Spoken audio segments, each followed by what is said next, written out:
Estamos aqui, né, reunidos a mais uma sessão do nosso Conselho de Orientação de Serviços. Hoje eu estou à frente, né, a pedido do nosso querido doutor Humberto. Vou tentar representá-lo da melhor forma. Sei que não vai ser tão bom quanto ele, né? Mas daqui sou Paulo Medeiros, sou membro da casa, sou superintendente da Distrital Sudeste de São Paulo, faço parte desse conselho desde a fundação, né? Estou aqui junto com o doutor Humberto, sou do Conselho Deliberativo, né? Um membro eleito, e vou tentar fazer o melhor possível para conduzir, né, a nossa reunião de hoje. Aliás, tivemos uma sorte muito grande, o doutor Humberto passou pela palestra, né, o convidado que nós temos hoje, que é o querido Roberto Gonzalez, que o tema que vai ser tratado é fabuloso, importante, né, para os empresários, o pessoal da área contábil, do direito, que isso é um tema muito importante. O Brasil, o mundo cada vez mais evoluindo, entrando no tema sustentabilidade e os seus relatórios que começam a sair de forma séria, né? Então, não tem mais condição de brincar com as coisas e ficar inventando relatório, a coisa está ficando cada vez mais séria. Então, eu vou dar bom dia também aos nossos amigos que estão assistindo aqui, né, que irão assistir essa palestra maravilhosa de hoje. Bom dia a todos, né? Espero que todos gostem do assunto, do tema, e vamos aproveitar ao máximo aqui o nosso palestrante, o senhor Roberto Gonzalez, que eu vou fazer a apresentação deles aí. É o momento da gente aprender e trocar boas ideias aqui. E com o pessoal da plenária também, obrigado pela presença. Vamos lá.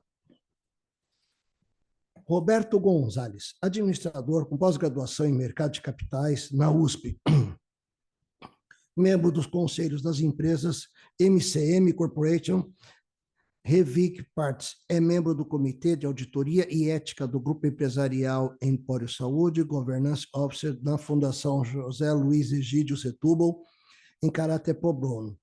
É membro do CBPS, Comitê Brasileiro de Pronunciamento de Sustentabilidade, é conselheiro nas entidades CDP, Latinoamérica e Centro Espanhol de Repatriação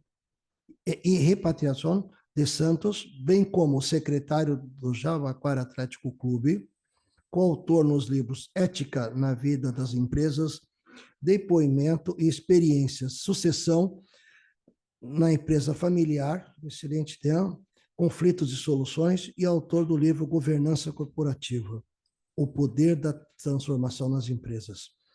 Também é diretor e especialista da Blue Compass Governança e Negócios, da área de sustentabilidade.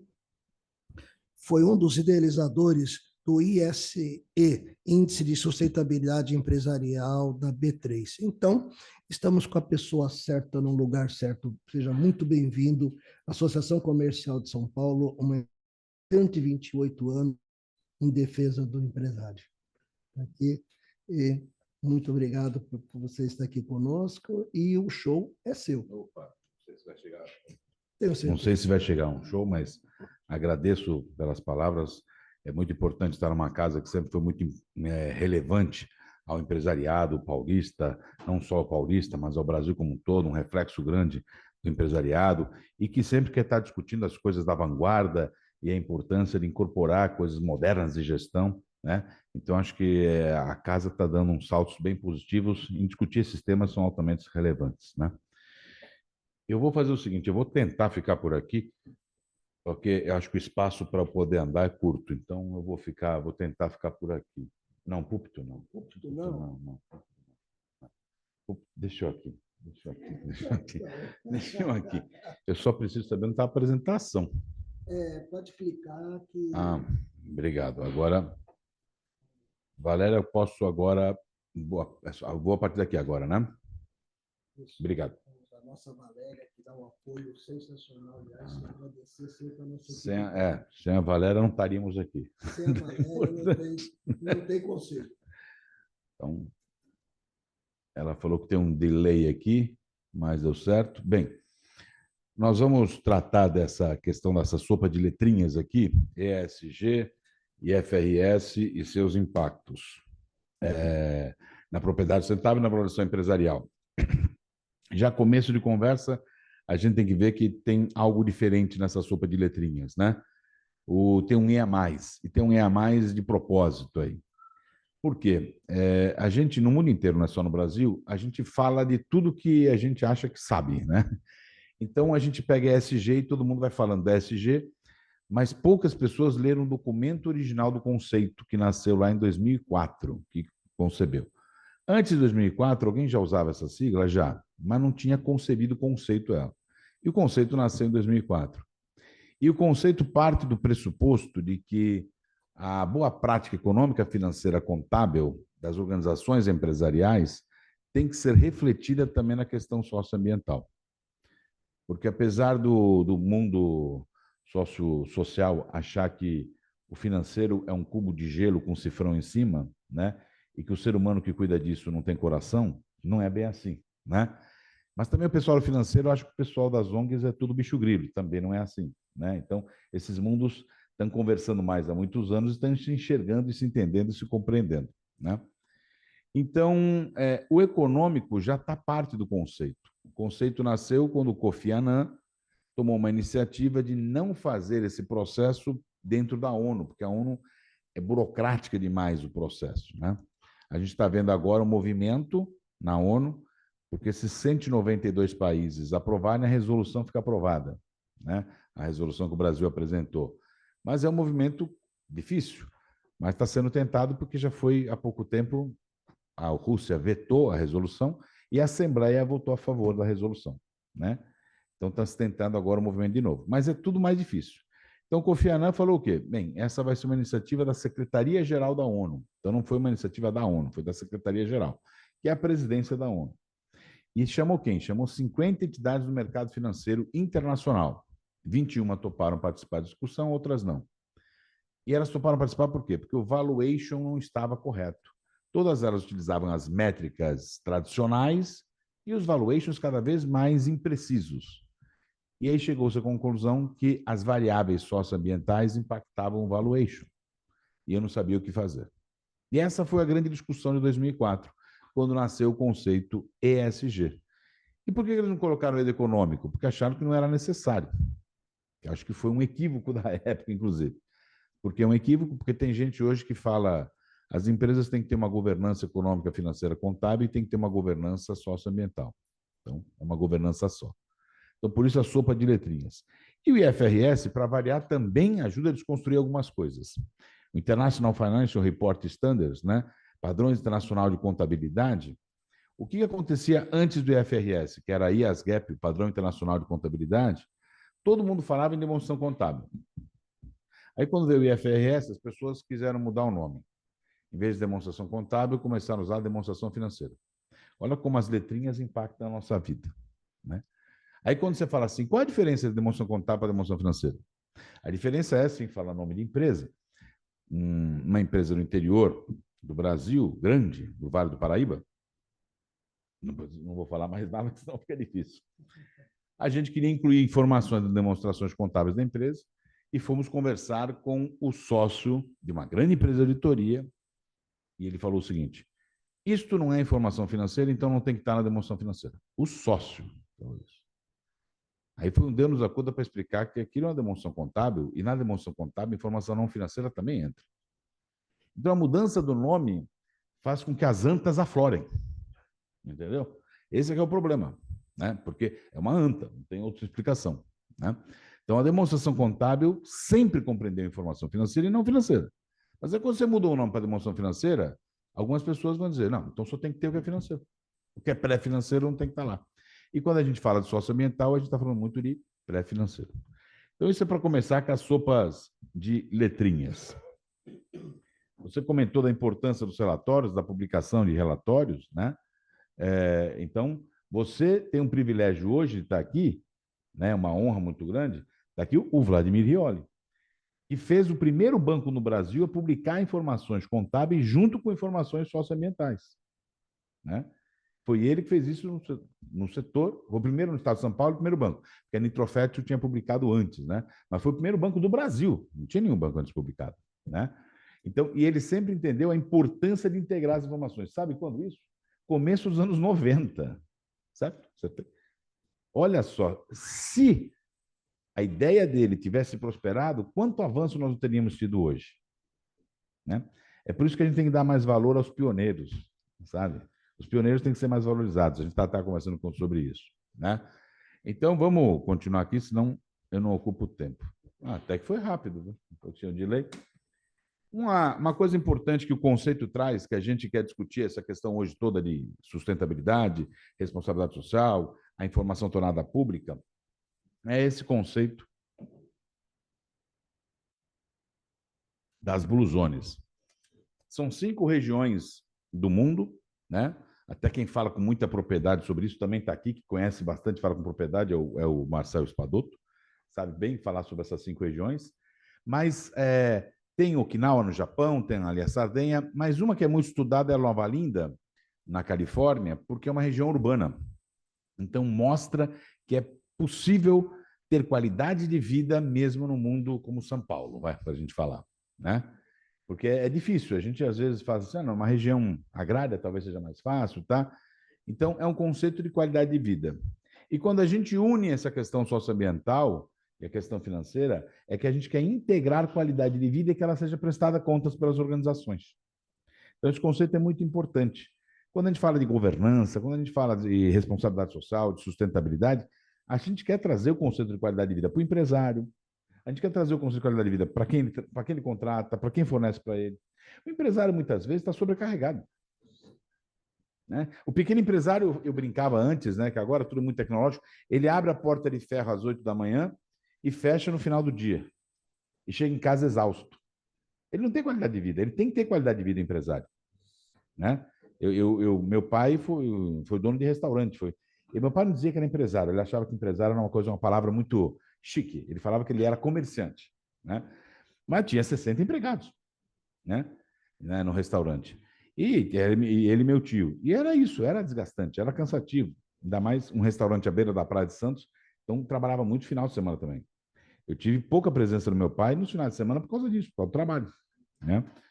Então, é o conceito de qualidade de vida que vai, inclusive, para o empresário, né? Então, é para todos, não é assim, você quer melhorar a qualidade de vida, quer que eu aumente salário, benefícios? Não, eu quero que o empresário tenha qualidade de vida.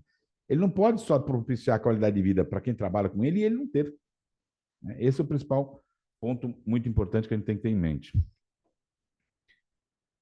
Eu achei que eu ia ficar travado aqui dentro, mas eu estou conseguindo andar aqui dentro, né? Bem, aqui é aquilo que eu falei para vocês do porquê do outro E, porque a gente está mais acostumado a ver ESG. Eu também tenho que falar uma coisa muito importante aqui, que é esse conceito das 4 letras, E, E, S, G, foi uma discussão que teve na Bolsa, na época ainda, acho que era BMF Bovespa, não era B3 ainda, né? Que estava lá, eu estava nessa discussão, estava a Sônia Consiglio e a Vânia Bueno, né? Nós 3 estávamos lá discutindo a importância disso, encaminhamos para o autor do livro Canibais de Garfo e Faca, que eu esqueci o nome do livro, John Elkann, né, que discutiu o conceito da sustentabilidade, também o conceito do triple bottom line. Então, a gente encaminhou até para eles essa sugestão, discutimos na Comissão de Sustentabilidade do IBGC, que tinha que ter o eixo econômico, né? Mas o movimento é maior no mundo inteiro. Então, e se você trouxer o eixo econômico, é outra coisa importante, você acaba com as barreiras ideológicas que trouxeram a sigla, né? Eu nunca vi isso. Existia o Instituto Ético de Responsabilidade Social, a gente lembra que eu fui num evento em Belo Horizonte, estava discutindo e tinha um senhor do Partido Republicano dos Estados Unidos. E ele falou o seguinte para mim: Roberto, nós temos que defender a sustentabilidade, porque nós somos conservadoristas, nós somos conservadores, temos que conservar. Então, existia uma agenda diferente do Partido Democrata dos Estados Unidos, e do Partido Republicano dos Estados Unidos, mas ambos tinham entendimento que essa era uma agenda geral e não ideológica ou partidária. Infelizmente, hoje o ESG, não sei aonde começou esse movimento, mas hoje tem um carimbo em alguns países, né, de que isso é uma agenda da esquerda, é uma agenda do Partido Trabalhista Inglês, é uma agenda do Partido Democrata dos Estados Unidos, é uma agenda da esquerda liberal, né, progressista, etc.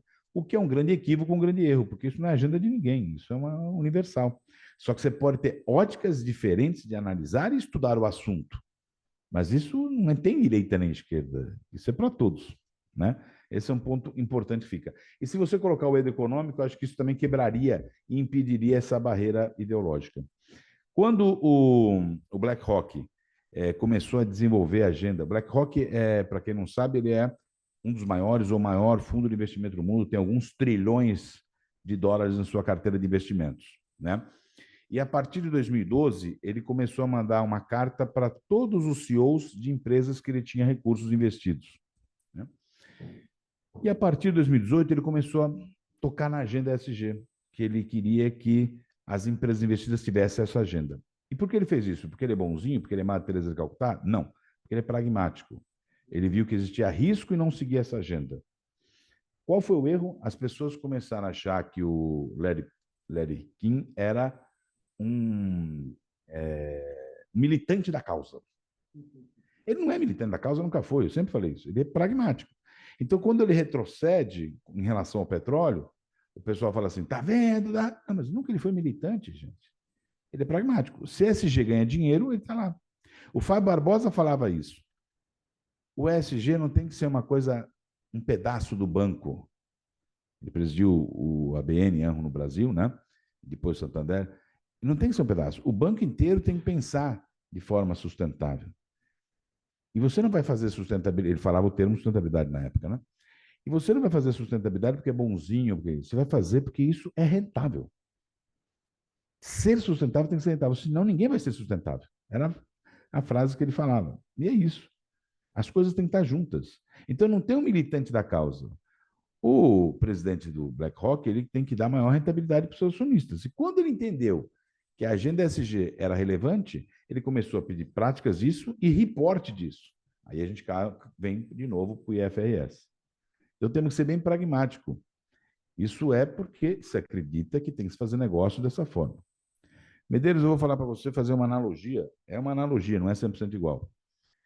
Como é que era nos anos 50? Acho que aqui nos anos 50, quem era criança, acho, né? O Vladimir, você era criança nos anos 50, não era? 8 anos também, então era criança, né?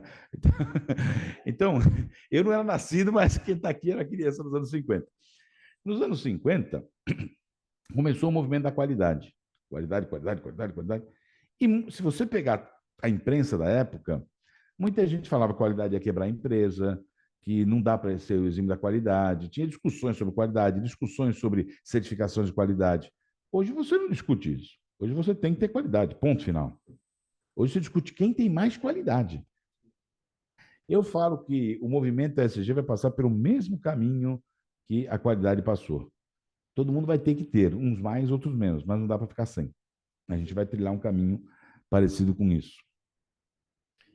Bem, aqui é só, vocês já devem ter lido, né, o conceito que se está dizendo, dentro colocando o Edo econômico, né? A primeira fase tem a ver com governança, né? Para as empresas, é a forma estratégica que a organização toma as suas decisões, tudo a ver com o processo de governança, que leva em consideração, aí vem rentabilidade econômica e financeira, o Edo econômico, né? Inclusão social, aí vem o S, né? Respeito à realidade local, diversidade cultural, etc. E redução e otimização do uso de recursos, né, naturais, do impacto negativo sobre o meio ambiente. Então, aqui você tem o E, o S e o G. Nessa definição, você tem todas as 4 letras aí presentes, né? E depois você tem aí o padrão internacional. Qual foi o problema do padrão internacional?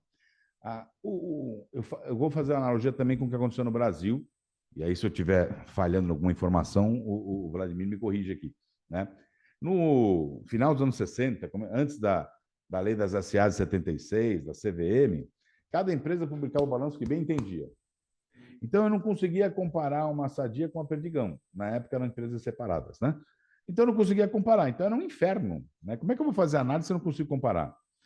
Então, aí teve um movimento, né, que foi a formação, inclusive, da Associação Brasileira dos Analistas do Mercado de Capitais, antiga ABAMEC, atual APMEC, que começou a discutir, fazer reuniões públicas com empresas, porque eu queria poder comparar as empresas. Eu não conseguia compará-las. Né?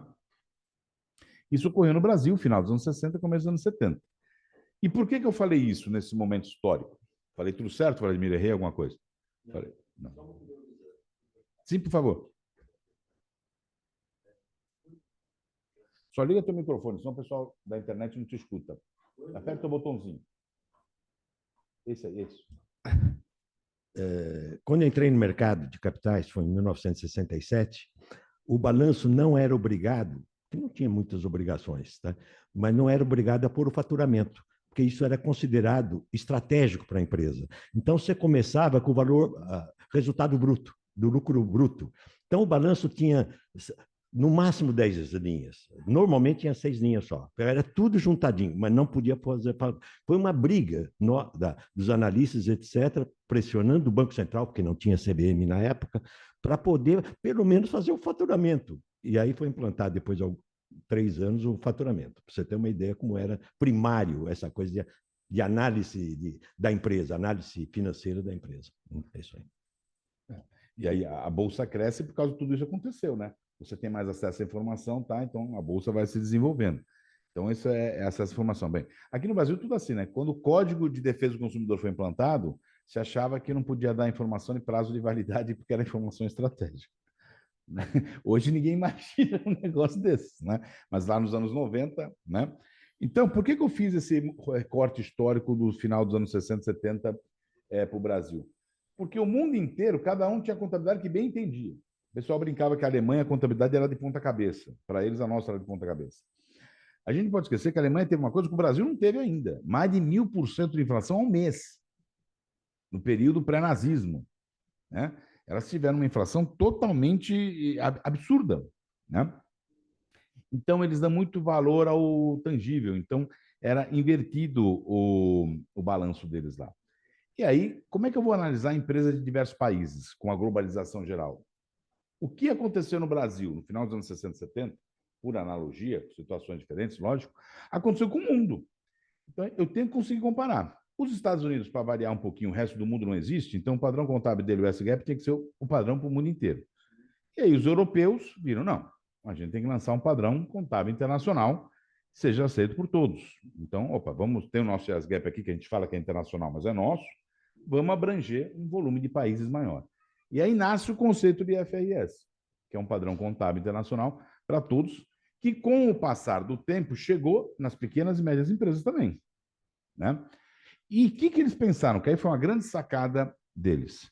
Olha, cada país vai ter um organismo local para levar e analisar em consideração as peculiaridades locais de legislação e etc., para fazer as adaptações, e essa adaptação tem que se tornar público na informação. Então, um alemão vai ler o Brasil, isso não é igual a mim, mas não é igual por causa disso e por isso que é diferente. Então, eu recebo a informação. E aí eu consigo analisar, porque eu tenho a informação do porquê que é diferente. E por isso que aqui no Brasil foi criado, em 2007, 2008, o CPC, não Código de Processo Civil, né? O CPC, Comitê de Pronunciamentos Contábeis, para discutir as normas internacionais FRS e ver o que era necessário ou não. Então aí a gente veio, eu gosto de alguns CPCs, 04, que ativo intangível. A gente começou a contabilizar uma coisa que não era contabilizada, né? Então veio essas questões todas começaram a vir, né, com o IFRS. E aí, passando um pouquinho, mas acho que é bom pegar o momento que a gente está fazendo agora, o que se percebeu? Que do ponto de vista de sustentabilidade, eu tenho que seguir o mesmo caminho. Demorou muito para perceber isso. Né? O Vladimir já falava da união de contabilidade com informação socioambiental nos anos 90. Em 2001, nós fizemos um evento falando sobre isso o dia inteiro, falando sobre isso lá na ABAMEC. Né? A importância de unir esses dois mundos. E é aí que nasce a Fundação IFRS, cria o International Standards Board, né, que pega o SASB, que eu já vou falar um pouquinho sobre essa sopa de letrinhas, e fala, vamos criar um padrão internacional de informações de sustentabilidade que tem que estar em conjunto com as demonstrações contábeis. né? O mais famoso que está sendo discutido agora é o S1, S2, o FRS S1 e S2, tem muito a ver com a questão das mudanças climáticas e como as empresas se relacionam com isso e como é que torna público essas informações, né? Então, e aí, opa, percebeu. Só que, mais uma vez, a gente sempre tem um que mais, né? Por que o SASB? Porque o SASB ele foi o primeiro a trabalhar a questão da sustentabilidade com a contabilidade. Só que ele fez isso com o US-GAAP. Ele fez isso pensando no mercado norte-americano. Então, agora a gente tem que fazer algumas adaptações. Por exemplo, no setor da saúde, a gente não tem Medicare. Medicare é só os Estados Unidos que tem, nem a Europa tem, né? Então, a gente tem que fazer algumas adaptações, tá? E aí, no Brasil, mais uma vez, seguiu-se o padrão que fez no IFRS, está seguindo com a sustentabilidade. Cada país tem o seu comitê local, né, para discutir as informações da habilidade que vão estar presentes. E aí, aqui no Brasil, foi fundado o CBPS. Eu tenho a honra e orgulho de fazer parte. Eu vou continuar aqui, mas porque são muitas sopas de letrinhas, né? Aí aqui é só para dizer que está, né, conjunto é uma coisa só, né, dentro desse processo. Foi o mercado financeiro que foi discutir isso. Muitas pessoas, às vezes, esquecem do documento original. É muito importante saber que o documento original do conceito veio da Secretaria-Geral da ONU de 2004. Porque senão você fala, não, como é que nasceu o conceito ESG? Porque antes de 2004 a KPMG já falava sobre isso, não sei o quê. Não, assim, mas conceitualmente nasceu em 2004. Então é importante ler o documento original. As pessoas estão querendo conceituar ESG sem ler o documento original.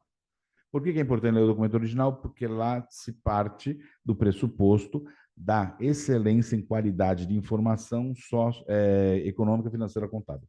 Por isso que é importante o documento original. Aqui é uma reflexão que eu sempre faço, que eu gosto de falar que a Alemanha também já perdeu de 7-1 também, então, só que tudo bem que era um período muito antes, mas é impensável um negócio desses, em qualquer lugar, aqui no Brasil, inclusive, né? Tudo bem que em 2006 a gente teve algo bem parecido assim, numa empresa do setor sucroalcooleiro, né? Quando ela ia fechar o capital aqui e abrir nas Ilhas Caimã. Mas isso foi dito numa assembleia, essa frase, né? Os investidores são os tolos e arrogantes, tolos porque nos dão seus recursos e arrogantes porque ainda querem explicações a respeito. E se a gente for parar a pensar, muita companhia brasileira achava isso também. Tem uma companhia de papéis celulose que só vinha conversar com o mercado quando ela ia lançar debêntures. Aí depois não falava mais com o mercado. Passava anos, ela vinha de novo. Aí o mercado mandou uma banana para ela, ela não conseguiu vender as debêntures. Então, quer dizer, você tem que ter um processo contínuo e direto, né? Então, aqui é para refletir como todo mundo, não só o Brasil, evoluiu nesse processo de governança, então, que envolve o ESG. Então, foi um processo evolutivo, que não é só do Brasil, é uma agenda global, né? A gente tem que estar presente dessa forma. E é um pouco mais ou menos esse desenho aqui, ó. A base de tudo é a governança. Eu vou começar pela governança? Não necessariamente, mas é o melhor dos mundos. Estatisticamente, eu digo que é melhor você se organizar, se estruturar. Aí, quando eu falo de governança, eu falo o quê? Depende do porte da sua empresa, né? Eu e o Marcel temos uma experiência em uma empresa pequena. Eu não vou chegar para ela e falar, ó, você tem que ter compliance, você tem que ter gestão de risco, você tem que ter controladoria e tem que ter auditoria interna. Aí, quebrou a empresa, entendeu? A empresa pode chegar a faturamento de 9 milhões por ano, né? Então, quando a gente entrou lá, era 2,5 milhões de faturamento anual, né? Então, quer dizer, é um trabalho missionário nosso, né? Que estamos lá, né? Então, para transformar num grande case. Mas é isso. Então, a gente faz o que é possível. Tem 2 sócios. Ela tem quantos funcionários? 20 funcionários. Então, a gente, transparência, fluxo de informação, a gente está aos pouquinhos lá. Mas quando você fala de governança, algumas palavras são importantes que eu acabei de citar aqui. Eu posso fazer algo de compliance? Não, por exemplo, dá para fazer algo de risco lá? Dá. Mas não vou mapear todos os riscos. Pega os 8 riscos, por exemplo. Isso a gente... né? Entendeu? Então, você vai fazendo aquilo que é possível. Mas até chegar a um ponto que você vai ter normas e regras a serem seguidas, estou falando de compliance, você vai ter mapeando riscos do seu negócio, internos e externos, aquilo que é imponderável. Fala, tudo bem, imponderável, pandemia é imponderável. Mas o que você vai fazer se tiver uma pandemia? Quem se preparou para a pandemia, desde 2006, quando teve a possibilidade da gripe aviária ser uma pandemia, teve empresas que colocaram seu mapa de risco como remoto pandemia. Mas em outubro de 2019 passou possível. Em novembro passou para provável. Essas empresas se prepararam melhor. porque elas enxergaram que existia um grau de pandemia que poderia vir, né? Porque estava no mapa de risco. Controles do que acontece dentro da organização, né? E auditoria interna, que é o passo inicial antes de você ter uma externa. Eu estou falando de uma empresa pequena que está crescendo e vai implantando regras de governança. Ela está estruturada, está organizada, ótimo, agora vamos para fora também. Aí eu socialmente responsável ser justo, né?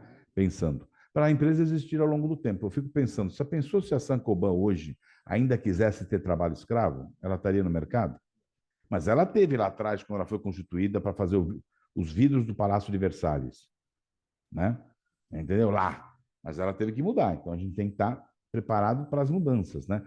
Quem primeiro criou a máquina digital foi a Kodak, mas ela achou que essa máquina não iria prosperar. E até hoje, 2023, se você for fazer um painel nessa parede inteira, o analógico é mais bem definido do que o digital. Ainda, 2023. E ela achava que, por isso, por essa qualidade, o ser humano não ia abrir mão. Só que isso é para um painel de uma parede, não é para foto 10 por 15. Então, ou seja, quem era o cliente dela? Só ia ser quem? Araquém, Alcântara, Sebastião Salgado, um nicho muito pequeno. Ela não enxergou o impacto que ia ter o digital. A Olivetti achou que o ser humano não ia abrir mão da máquina de escrever. Então eu falo, o que os conselhos de administração estavam fazendo? O ESG, se o conselho de administração não vê, então assim, mas Roberto, eu não tenho ninguém no meu conselho de administração que entenda disso. Essa migração com a demonstração contábil, com o FRS, vai contribuir para que eles compreendam e entendam. Mas treine os seus conselheiros. Está cheio de curso, está cheio de TED, está cheio de livro. Pelo amor de Deus, não tem como. Eu tive uma presidente de um conselho, de uma asset, que eu era conselheiro lá, e quando ela veio de um banco cifrônico enésima potência, né? De dois irmãos, o banco de um país que hoje é melhor a gente não conversar muito, né?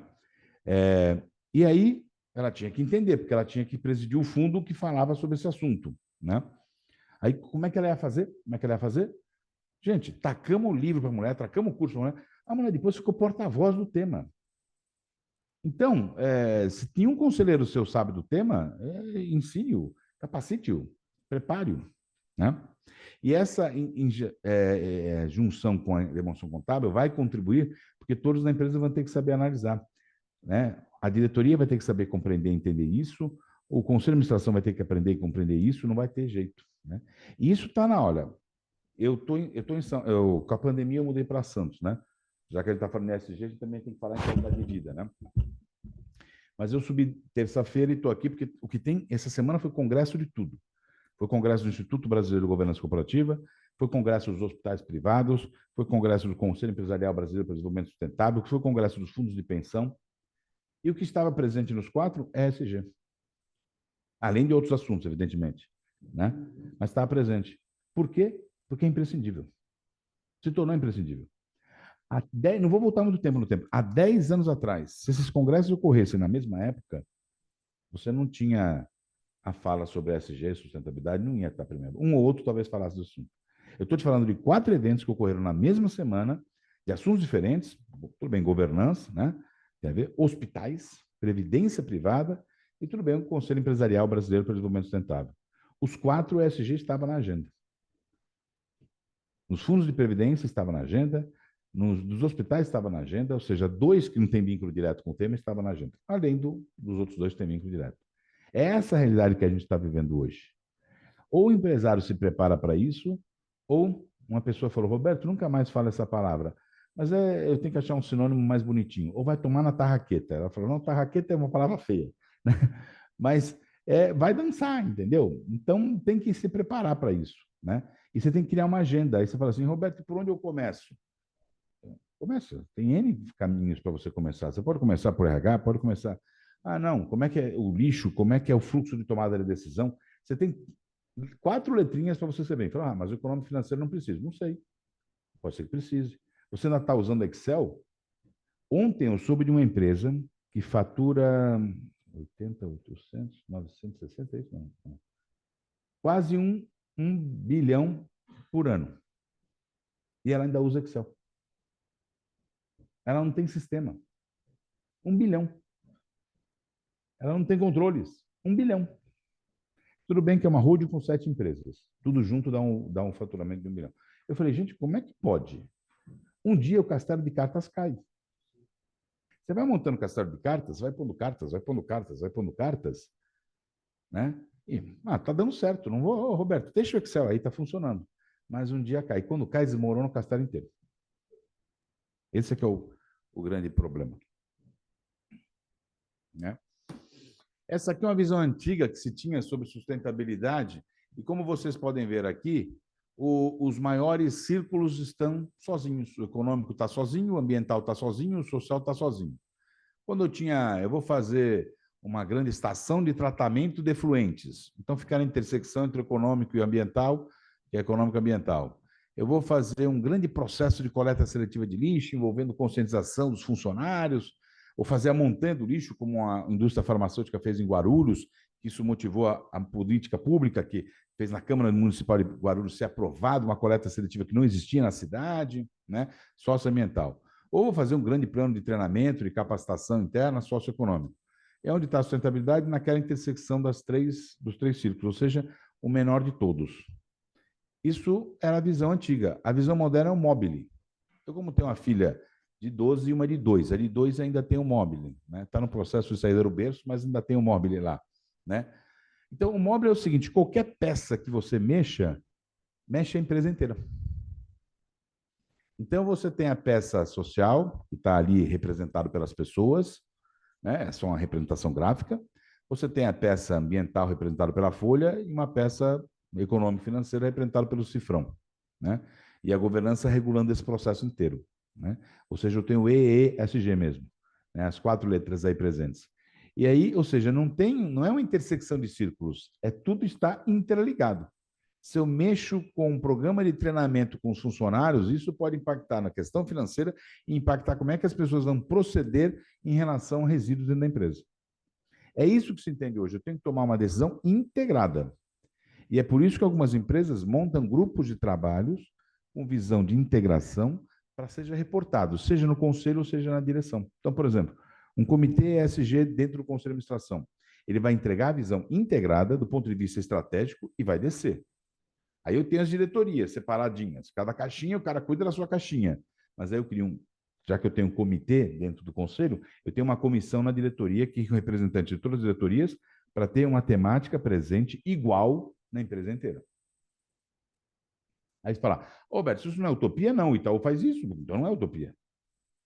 Esse desenho que eu te falei, o Itaú faz, igualzinho, isso que eu falei agora. E outras empresas fazem, a Dexco faz, a antiga Duratex. Então tem exemplos excelentes que fazem isso. A Natura, que é um processo um pouquinho diferente, mas também faz dessa forma, um pouquinho diferente, né? Então, assim, no passado era um pouco o que você imaginava e você teorizava. Hoje as coisas estão em prática. Aqui eu vou passar um pouco rápido, é só uma questão histórica do que foi acontecendo sobre o conceito. A palavra desenvolvimento sustentável nasceu de eu tenho que crescer, desenvolver, mas eu tenho que conservar. E aí que nasceu o desenvolvimento sustentável, porque tinha uma ideia de que se eu cresço, eu não posso conservar. Como é que eu faço aí? Então, se imaginou, eu hoje cresço, mas olha, eu tenho que expandir. Eu estou fabricando 5 milhões de toneladas de aço, eu tenho que expandir. Mas eu tenho uma floresta aqui do lado. Como é que eu faço? Eu tenho trocas compensatórias.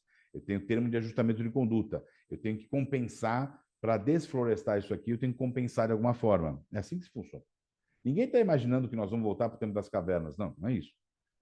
Eu tenho que saber de alguma forma que eu tenho que ter um ar respirável, que eu tenho que ter condições de vida onde eu estou, né? Porque, além das mudanças climáticas, a situação climática do mundo está vivendo. Aqui no Brasil, no Brasil, não o Brasil inteiro, né? Mas pelo menos na região sudeste, a gente está vivendo o inverno na primavera. A gente não teve inverno no inverno. A gente começou a usar agasalho na primavera, né? Então, parentes meus da Espanha vieram no inverno aqui e ficaram horrorizados. Falaram, mas cadê o frio? Não tem, né? Não tem. Entendeu? Agora eu falei para ele, vocês tinham que ter vindo agora. Agora na primavera tem. Né? Mas vocês são malucos? Eu falei, aqui é assim. Né? Malares também estão passando por mudanças sérias também. Aqui é só um processo de coisas que foram acontecendo no mundo. Outra coisa importante, Rio 92. Sabe quantas empresas tinha na Rio 92 discutindo o assunto? 0. Sabe quantas empresas tinha na Rio mais 20? Foi o maior número de participação na Rio+20 foi empresas. Porque, ou seja, em 20 anos, as empresas entenderam que esse assunto é pertinente a elas e elas têm que estar presentes. E aí vem, só que o que eu faço com isso? Bem, isso você tem uma prática, tem que se transformar em informação e tem que se tornar público. E hoje nós discutimos o quê? Como é que tornar público de forma crível. O melhor caminho de tornar público de forma crível é você trazer esse processo para dentro da demonstração contábil. Por quê? O GRI, sabe como muita gente fala? Eu já escutei falar assim. Não, a pessoa me perguntou lá quanto que eu tinha de... Eu não lembro o dado agora que a pessoa perguntou, era de meio ambiente. Eu não tinha aqui o dado, passei o número. Não tinha auditoria. Entendeu?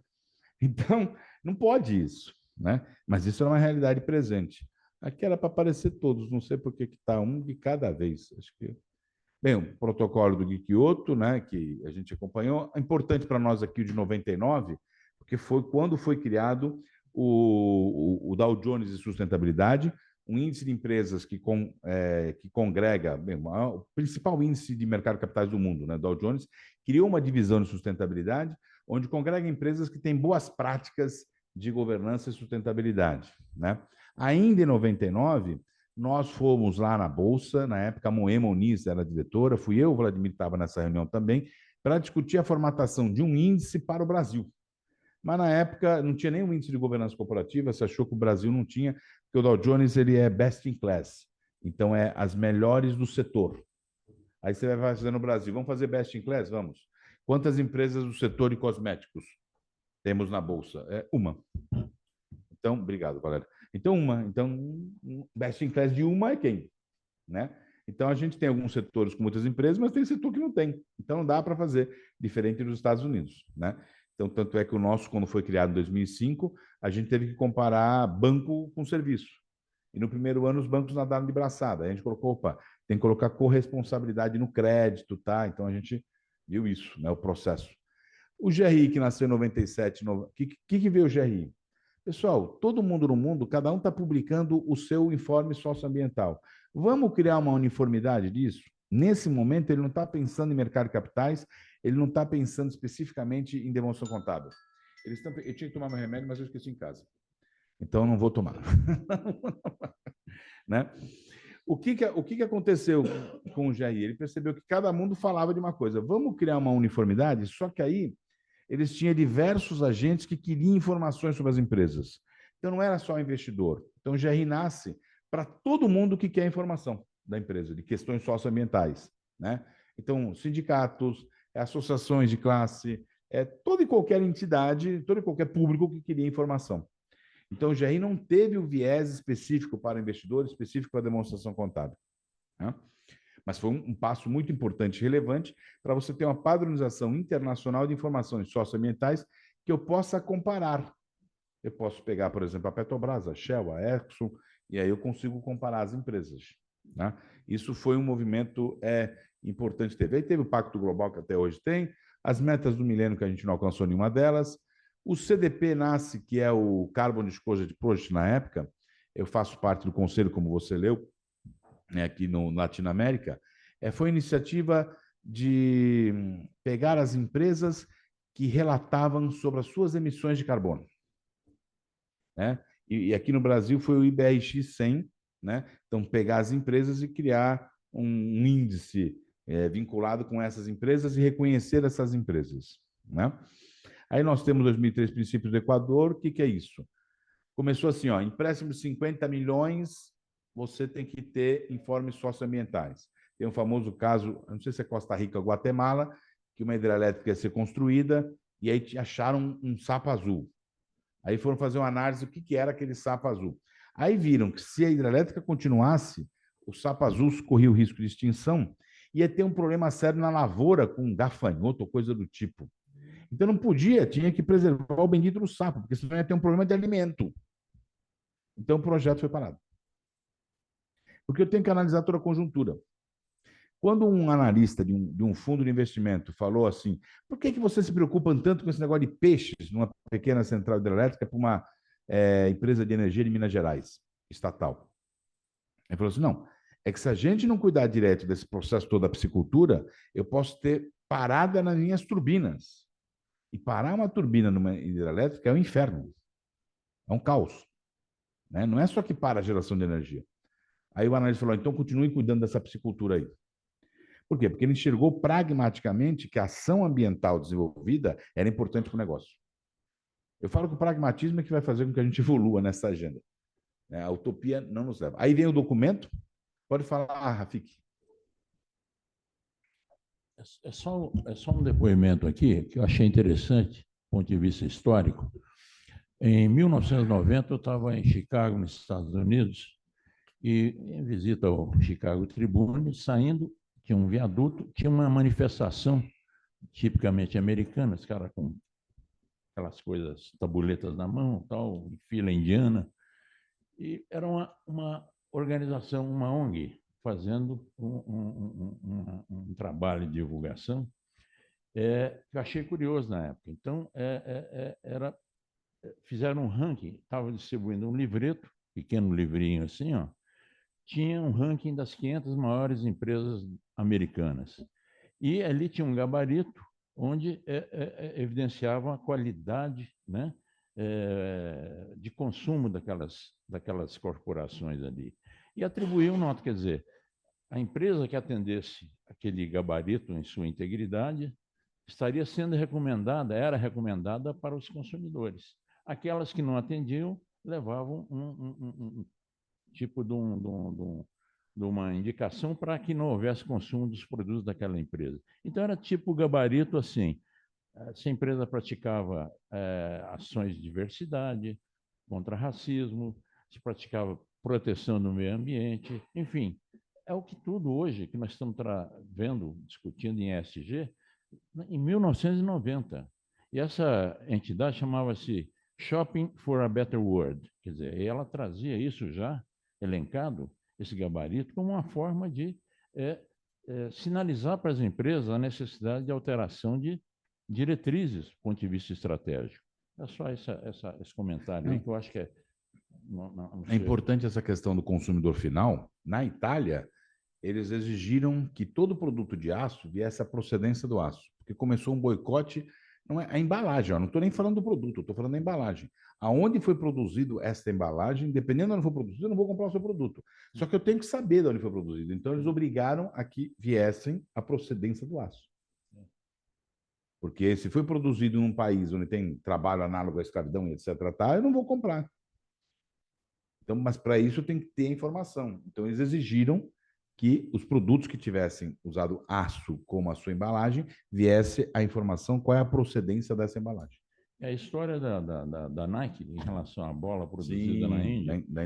Na Indonésia, crianças costurando. A Nike enfrentou um boicote sério e isso fez com que ela mudasse a conduta dela, porque senão ela estava correndo o risco, aquela velha história. A Saint-Gobain existiria hoje se quisesse manter trabalho escravo? Não, tinha deixado de existir. Se a Nike continuasse insistindo em ter trabalho infantil, ela estaria viva hoje? Eu acho que não. Tanto é que ela mudou o procedimento dela. As auditorias nos fornecedores. Então, em 2004 está lá o documento original do conceito ESG. Aí depois vem em 2006 os princípios responsáveis de investimento, que é você utilizar, definir critérios, né? Já tinha assets utilizando isso, né? Eu fiz parte lá do Fundo Ética, o primeiro fundo ESG do Brasil, na época não tinha o conceito, que nasceu em 2001, né? Lá o Pedro Villani, Luiz Maia, são as pessoas que idealizaram isso, né? Junto com o Fábio Barbosa. Então, foi um processo muito importante definir o que seria um princípio responsável de investimento, né?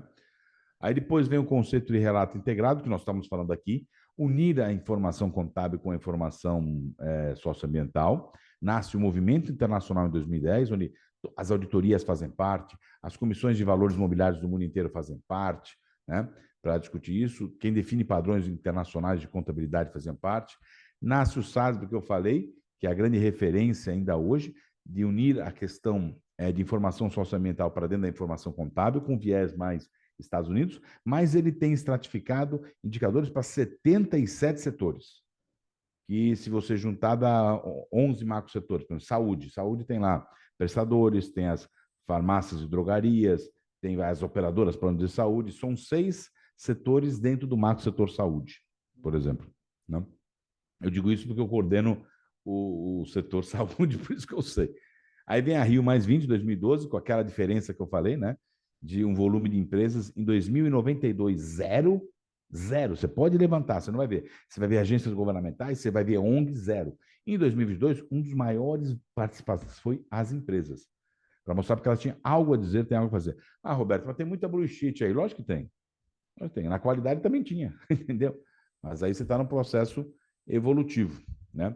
Aí é lógico que a gente aperfeiçoou as metas de 2000 para 2015, nós estamos melhorando a nossa atuação.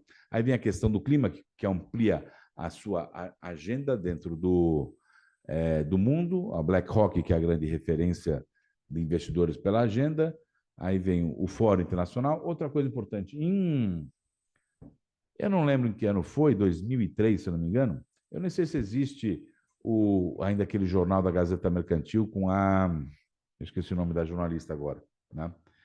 Mas tudo bem, porque ela me chamou Renato a entrevista inteira, então não tem problema, eu agora esqueci o nome dela. Ela não me chamou de Roberto, chamou Renato. Renato, era Lídia? Não, era isso? Não, eu não lembro o nome dela agora.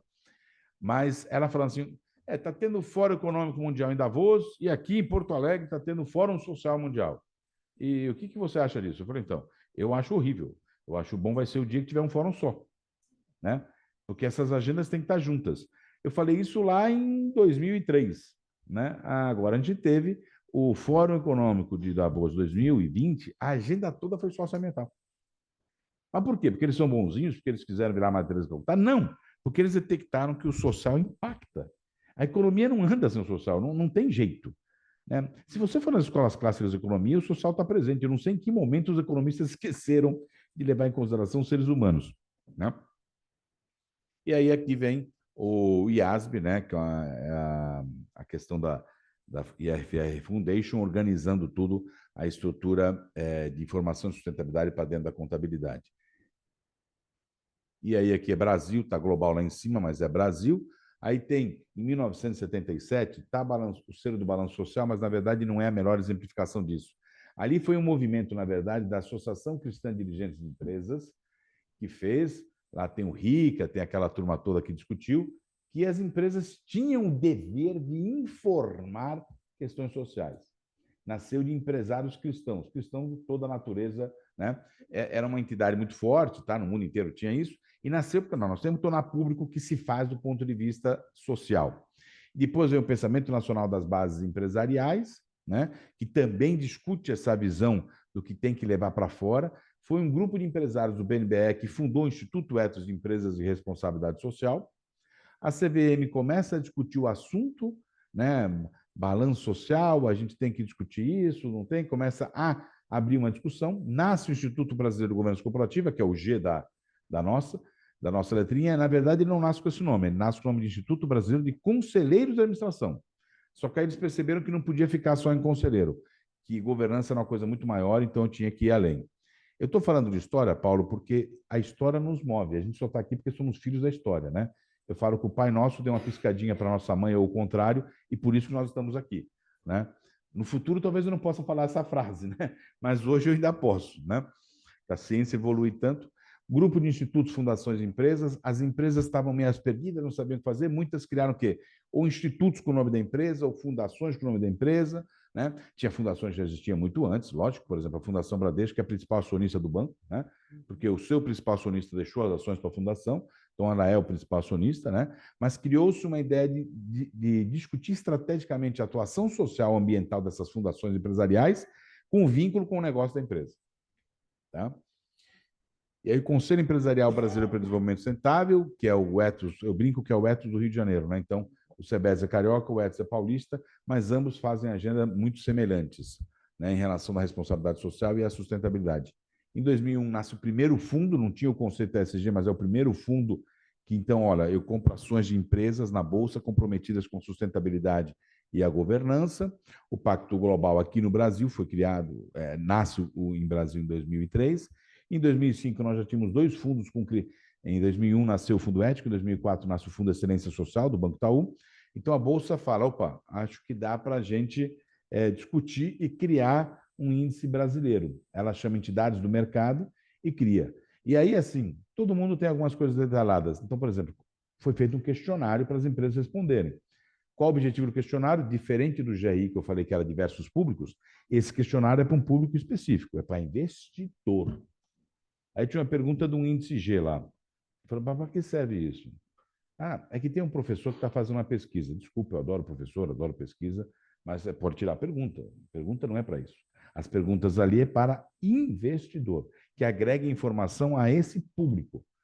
O questionário de um índice de bolsa não é para ONG, é para investidor. Né? É esse o objetivo. Aí o CDP no Brasil, né? A USP fez em 2007 a primeira discussão no Brasil sobre relato integrado. Eu tive a honra de estar nessa discussão, junto com o professor Kassai, com o Fernando Figueiredo. Estivemos lá discutindo como integrar. A gente apresentou o exemplo da Itautec na época, né? Trazendo informações. Por exemplo, a gente tem uma demonstração contábil, a gente tem um pronunciamento CPC 33, que fala sobre benefícios empregados. Tem um indicador do GRI que fala de benefícios empregados. Opa, tá vendo? Ó, vamos juntar essas coisas.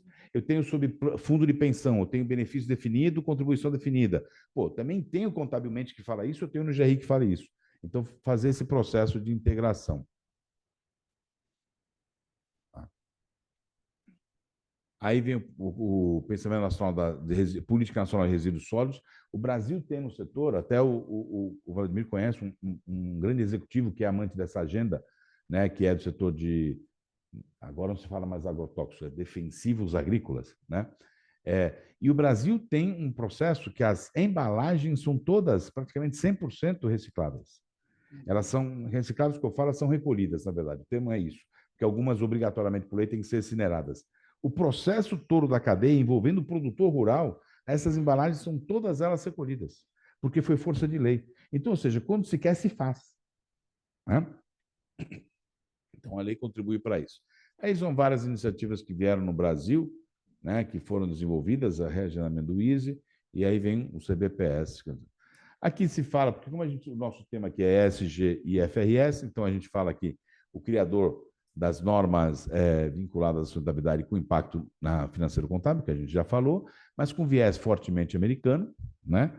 Então foi criado isso lá. Aí, a partir do ano passado, ele se vinculou a uma visão internacional. Só que aí eu tenho que fazer as adaptações, porque eles foram construídos especificamente para a cultura empresarial estadunidense. Então, agora está todo um processo de fazer a revisão desses indicadores para serem incorporados. Né? E os órgãos reguladores participam dessa discussão até para tornar isso legal. Porque o CBPS não é um órgão regulador, como o CPC, Comitê de Pronunciamentos Contábeis, também não. Mas ele diz o que deveria ser. E aí o Banco Central vem, obrigatório. Foi assim com o CPC. Aí vem a CVM, obrigatório. Aí vem a SUSEP, obrigatório. Ou seja, empresas de seguros, bancos, companhias abertas são obrigadas a seguir. Então, o histórico de 20 anos do Comitê de Pronunciamentos Contábeis é muito positivo, porque faz com que o CBPS tenha esse aprendizado e siga esse caminho agora para tornar as normas de pronunciamento de contabilidade advindas na contabilidade, a junção com o IFRS, presentes nas informações disponíveis pelas empresas. Aí são os 11 macros setores, né, que estão divididos, e aí criado o ISSB, que é onde está discutindo o grande board internacional, que se discute sobre essas questões para serem levadas a estarem presentes na contabilidade. Se fala bastante, logicamente, do mercado de capitais, porque é focado justamente para a Bolsa. Mas, por exemplo, o CPC também era focado para as empresas de Bolsa, mas depois teve um CPC de pequenas e médias empresas. Nasceu um pronunciamento contábil para pequenas e médias empresas. O CBPS provavelmente vai seguir o mesmo padrão. Vai focar em empresas listadas em bolsas, vai focar no nosso mercado de capitais, mas depois também vai focar pequenas e médias organizações. Né? E aí vem o Comitê Brasileiro, que seguiu, como eu falei, os mesmos padrões do Comitê de Pronunciamentos Contábeis. Aí tem uma regulamentação pelo Conselho Federal de Contabilidade. Né? No passado, tudo que se falava de contabilidade era só de contador. Quando foi criado o CPC, foi o contador e o usuário. Então, no CPC, Comitê de Pronunciamentos Contábeis, não tem só contador. Tem administrador, tem economista. Porque um analista não precisa ser contador. Eu não sou contador, o Vladimir não é contador. Então, os analistas de balanço, nem todos são contadores, mas são usuários da informação contábil. O investidor também nem todos são contadores, mas são usuários da informação contábil. Então, da mesma forma que no CPC eu não tenho 100% de contadores, o CBPS, mesmo conceito. Eu não sou contador e estou no CBPS. O Haroldo também da PMEC é economista, se eu não me engano. Ele não é também contador e também está lá. Então, nós temos, né, os representantes. Aqui são as entidades que votam, tem ali, né? A Associação Brasileira das Companhias Abertas, a Brasca, porque é usuária, né? As companhias abertas são usuárias dessa informação. O Instituto de Auditoria Independente do Brasil, IBRACON, aí sim, com certeza, os dois são contadores, né? A Associação dos Analistas e Profissionais de Investimento no Mercado de Capitais, a PIMEC, a antiga BAMEC, que aí sou eu, Haroldo Levi, os representantes. A Bolsa B3, né? Representando a academia, a Fundação Instituto de Pesquisas Contábeis, Atuariais e Financeiras, a FIPECAP, são as entidades que compõem o CBPS, e aí tem também um representante da MEC e do Fundo de Pensão, são os 14 representantes. Né? Aí as reuniões ocorrem mensalmente, tem que ter, no mínimo, tem que ter 8 pessoas presentes para a reunião ocorrer, e nós convidamos, eu acho que deve estar talvez em possibilidade, as entidades reguladoras. Por quê? O trabalho que é desenvolvido, vamos voltar de novo, quando o CPC trouxe o IFRS para o Brasil, né, através da lei que foi feita em final de 2007, ele incorporou, sem poder de voto, as entidades reguladoras. Por quê? Aquilo que nós estamos discutindo, votando e aprovando, só vai ter efetividade se as entidades reguladoras implementarem no mercado. Se elas não implementarem no mercado, não tem efetividade. Né? Então, o CBPS está sendo membro. Então, nós temos lá participando, não só como ouvinte, também tem direito a voz, só não tem direito a voto, a CVM, Banco Central, estão lá participando, para que isso corra também. Por exemplo, o que aconteceu no CPC num determinado momento? A ANEEL falou o seguinte, Agência Nacional, né, de Energia Elétrica, ó, nós temos uma coisa chamada balanço regulatório, né, que é em cima desse balanço regulatório que nós definimos a tarifa de energia. E no balanço regulatório, a publicação obrigatória é de 3 anos, não 2. Nós temos que ver qual é o impacto que vai ter ao aderir o FRS, se isso pode impactar em aumento significativo na tarifa.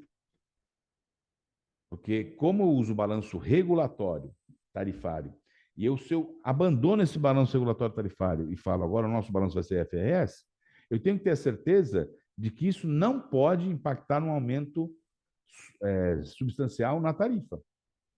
Então, a ANEEL falou, vamos devagar aí, com a Andor. Se as empresas de companhia de energia elétrica quiserem seguir o IFRS sem problema nenhum, mas elas vão ter que publicar também o balanço regulatório tarifário. Isso foi por um determinado momento, até a ANEEL fazer os seus estudos e ter a segurança de que pode sim publicar o IFRS normalmente. Né? Tanto geração, transmissão, distribuição. Né? E aí, todo trabalho tem, lógico, tem audiência pública. Eu gostaria que nas audiências públicas o brasileiro participasse mais. Tem alguns países, como o Rafik colocou dos Estados Unidos, eles são muito participantes da audiência pública. No Brasil, é muito engraçado. O pessoal fala, bem, o documento vai para a audiência pública. Bem, então ele já está pronto. Porque a participação na audiência pública, infelizmente, é muito baixa no Brasil. Então, existe essa piadinha, né? Que o documento já está pronto porque a participação é baixa. Porque a ideia é que na audiência pública você tivesse fortes participações e rediscutisse ele para fazer o ajuste fino e aí sim a aprovação final do documento. Mas é quase sempre o que vai para a audiência, infelizmente. Né? E aí fala do processo todo que é desenvolvido dentro do CBPS, a apresentação está aí, vai ficar disponível para todos aqui, né? Como que é a forma de atuação, de integração, de levar a informação do ESG para dentro da demonstração contábil, para dentro do IFRS. Né?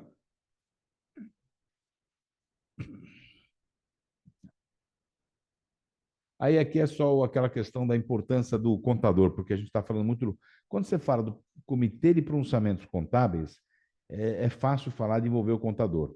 Quando você fala Comitê Brasileiro de Pronunciamentos de Sustentabilidade, o contador acha que não tem nada a ver com ele. Não, mas é que essa informação vai estar dentro da contabilidade. Então, você tem que envolver a formação do contador. Né? Por exemplo, muita gente ainda acha que a contabilidade é uma ciência exata como a engenharia. E vou você explicar que, às vezes, a despesa e investimento são coisas diferentes, depende de onde vai contabilizar. Né? O que é relevância para você contabilizar numa conta outros? Né? Vou fazer um parênteses rapidinho, que tem a ver com tudo que nós estamos falando aqui. Eu não lembro o ano, acho que foi lá, 2007, eu não lembro. Uma comunidade indígena estava reclamando que estava recebendo pouco recursos financeiros de uma mineradora, de estado em bolsa. Aí foram invadir a estrada de ferro. Em Santos a gente fala estrada de ferro ou linha da máquina, né, que é a linha do trem. Né? Invadiu lá, Aí já tem um parênteses aqui. Eu sou a favor das minorias, mas eu vou fazer um parênteses. nós estamos vestidos aqui tranquilamente, né? E a comunidade indígena também se vestia assim. Eu estava de gravata também, Paulo, mas eu não vi ninguém de gravata, eu tirei a minha, está ali em cima da mesa a minha, né? Aí o que aconteceu? Eles se vestiram como índios. Nunca se vestiam como índios, mas para invadir a Estrada de Ferro se vestiram como índios, né? Então eu brinco e falo que eles estavam indo para uma festa de carnaval, né? Então eles foram lá, porque tá pouco dinheiro, tem que dar mais dinheiro para a gente, tem pouco dinheiro. Aí o governo do Pará batendo na companhia, ONGs batendo na companhia. Aí o que a companhia fez? Estava em despesas administrativas. Não vou dizer aqui se é o melhor lugar ou não, mas é onde estava. Despesas administrativas, em outros estava lá o dinheiro. Aí ela abriu e abriu. Comunidade indígena, 18 milhões. Dividido por 300 chicrins, dividido por 12 meses, dava lá atrás, há 20 anos atrás, 5 mil reais para cada chicrim. Lá atrás, não é 5 mil reais hoje. Aí, opa, aí, olha só, a abertura de uma informação contábil assinou um alerta. Peraí, mas por quê? Além disso, vocês têm plantação de arroz, tá? Vocês têm outras rendas, não é só o dinheiro da companhia, que a companhia de trem atravessou a área deles, né? Ainda na época de estatal. Então, por isso que tinha essa compensação financeira. Aí falou assim, mas por que vocês estão pleiteando recurso financeiro? Aí veio analisar. Na comunidade lá é o seguinte, a família do cacique, quando tem alguma coisa, as outras famílias aceitam não ter. Mas quando outra família tem, todas querem ter. Quando a família do cacique comprou uma Cherokee, outra família comprou uma Cherokee, todas as demais famílias compraram uma Cherokee. O problema começou quando a família do cacique comprou um helicóptero. Uma outra família também comprou um helicóptero. Aí todas as demais famílias também queriam ter um helicóptero, mas não tinha dinheiro. Então vamos invadir a estrada de ferro e vamos pedir mais dinheiro. Olha só, uma abertura contábil de informação fez as pessoas compreenderem e entenderem o que estava acontecendo. Que não era bem assim. Porque contabilmente eu não enxergava o valor. Quando eu abro em subconta comunidade indígena, eu enxerguei. Como eu falei, eu sou a favor da minoria, mas também não quero me enganar, né? Entendeu? Então, olha o vínculo da questão socioambiental com a questão contábil. Certo? Né? Eu gosto desse exemplo porque ele é bem explícito. Aí teve duas ONGs francesas que continuaram batendo na companhia. Falaram que ela tinha que ter ensinado a comunidade indígena a utilizar bem o dinheiro. Eram francesas. Né? Então para a gente falar do vínculo específico, bem, aqui é só para mostrar como está atualmente no mundo dos negócios, na imprensa, como é que está falando. É insustentável o custo de investir, desconhecendo fatores ambientais. Só em 2022, dívidas verdes já captou mais de 10 bilhões. Empresas que adotam a agenda ESG têm rentabilidade acima do Ibovespa. Negócios sem ESG podem desaparecer, dizem gestores, né? Se negócio não é ESG, acaba em 5 anos, e gestora com 600 bilhões em ativos. Guilherme, da XP, empresa que não for ESG vai acabar. Empresas que não se movimentarem nas questões ESG ficarão para trás. É lógico que na imprensa a sigla é o ESG, então não tem como tratar de forma diferente. E aí é só, né, uma questão conceitual do risco, né, que o mercado olhava, né? Então tem risco, mas onde tem risco existe oportunidade, né? Então a gente tem que ver que existe a oportunidade. O mercado dá descontos? Dá. Né? Você tem descontos quantitativos e qualitativos. E por que o mercado dá descontos? Porque tem imperfeições do mercado. As imperfeições do mercado, eu não consigo mexer com elas. Mas a ineficiência de prestação de contas, sim. Então, é isso que nós estamos tratando da integração da informação socioambiental com a informação contábil. Eu quero acabar, eliminar, ou chegar próximo disso, acabar, eliminar é difícil, da ineficiência de prestação de contas deixar de existir. Que eu traga a informação que agregue valor ao usuário dela para a tomada de decisão. De, por exemplo, comprar a ação da empresa. Né? E algumas tendências, né? Diversificação do tema além de mudanças climáticas, porque ficou muito forte a questão de mudanças climáticas, ganhou até dimensão específica no questionário do ICE, maior cooperação entre organizações empresariais, se discute muito isso. A Febraban já fez uma discussão sobre o tema envolvendo os bancos, troca de experiências dos bancos. A gente fala muito, é um termo que o Marcel usa, como é que é? Co-colaboração, como é que é o negócio? Competir e colaborar, é isso, né? Competir e colaborar ao mesmo tempo. Eu compito com você no mercado, mas eu também colaboro com você com algumas agendas, né? Que alguns lugares, alguns setores fazem isso, né? A profissionalização de métricas, crescimento dos critérios ESG na remuneração variável dos executivos Isso cresce bastante no mundo inteiro, no Brasil também, né? Então, eu tenho não só metas econômicas, mas metas sociais e ambientais e gatilhos para poder executar remuneração variável. Isso já é prática em várias organizações. Né? Instrumentos de dívidas baseadas na agenda ESG também tem, né, presentes. Compliance e gestão de risco que a gente falou. Outra coisa importante, esse último item aqui. Uma vez um conselheiro de uma empresa chegou para mim e falou assim: Roberto, agora toda reunião do conselho de administração, a reunião é de 6 horas, hein? Toda reunião do conselho de administração, os 15 minutos finais, vamos discutir sustentabilidade. Aí ele queria que eu desse parabéns para ele. Eu não consegui. Eu achei lamentável. Eu falei, você tem uma reunião de 6 horas e 15 minutos finais você vai discutir sustentabilidade. Que é no momento que você quer ir embora, inclusive, né? 15 minutos finais, não é nem no começo. Eu falei para ele, o dia que teu conselho de administração discutir todo e qualquer assunto da pauta do conselho com o olhar ESG, aí você me comunica que eu vou te dar parabéns. Esse é o dia. Algumas empresas fazem isso. No conselho de administração, eu discuto o olhar econômico, impacto social, impacto no ambiente, e como é que é o processo que eu tomo decisão interna e como é que é o processo dentro da organização que vai fluir essa informação. Esse é um assunto muito importante no processo de tomada de decisão. Isso é outra questão, mas todas elas hoje também preparadas, também envolvidas. O que está acontecendo especificamente no mercado de auditoria é que as empresas especializadas em auditorias ESG, elas estão perdendo espaço para as auditorias tradicionais. E pelo movimento internacional, provavelmente elas vão dominar esse mercado. Vai ser, entre aspas, aí uma reserva de mercado. Porque existem auditorias fortes no mundo inteiro só no assunto socioambiental. Existe. Mas minha percepção é que essas empresas vão ser compradas, como já está ocorrendo, pelas grandes empresas de auditoria e elas vão dominar esse mercado no mundo inteiro. Né? Outra questão é a seguinte: se você faz informações econômicas, financeiras, contábeis trimestrais para as companhias abertas, por que você não torna público informações socioambientais? Algumas empresas já estão tornando público informações socioambientais trimestrais, que é o normal. Outra questão, já tem empresas especializadas em due diligence socioambiental. Eu sei de fundos Venture Capital e Private Equity que contrata 2 due diligence. Contrata a due diligence tradicional, econométrica, financeira e a due diligence socioambiental. E já tem empresas se especializando em juntar a due diligence financeira com due diligence socioambiental. Eu faço parte da MCM Corporate, ela tem esse produto no mercado, inclusive. Né? E os analistas, aí tem a ver muito com o trabalho que a PMEC fez, seja seu site ou by site, incorporar nos seus trabalhos. Hoje, em 2001, você perguntava para os analistas, ele falava que isso não tinha nada a ver. Hoje, de 100, 99 dizem que isso é importante para o valuation, é importante para as métricas, tem que estar presente de alguma forma. Né? Então, isso já é uma tendência, na verdade, presente. Né? Aqui a gente já falou isso no começo, né, da importância todo esse trabalho é feito com vistas à qualidade de vida. Eu não sei quem foi a pessoa que falou, ai, caramba, capitalismo solidário. Quem foi que fez capitalismo solidário?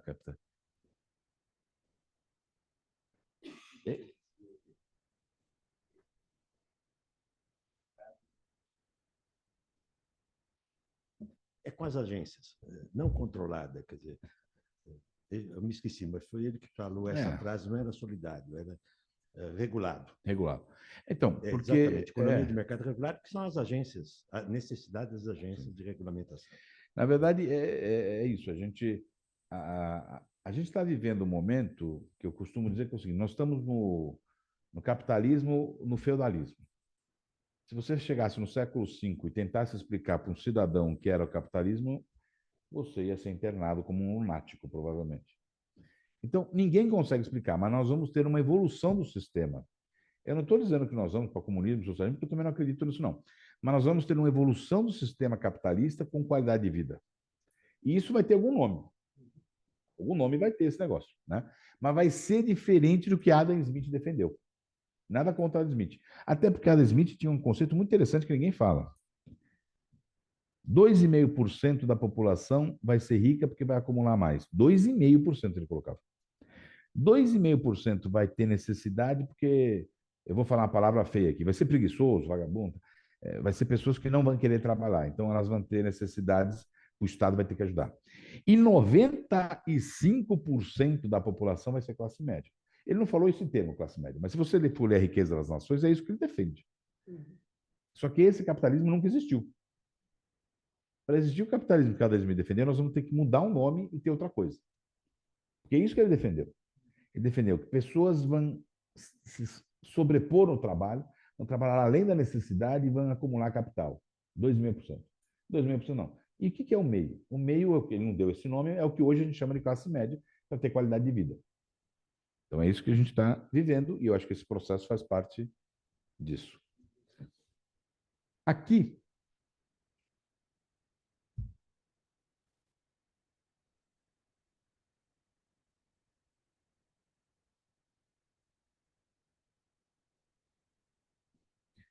aqui você tem um diagnóstico muito rápido sobre né, sobre a questão ESG. Em 7 minutos se preenche isso, né?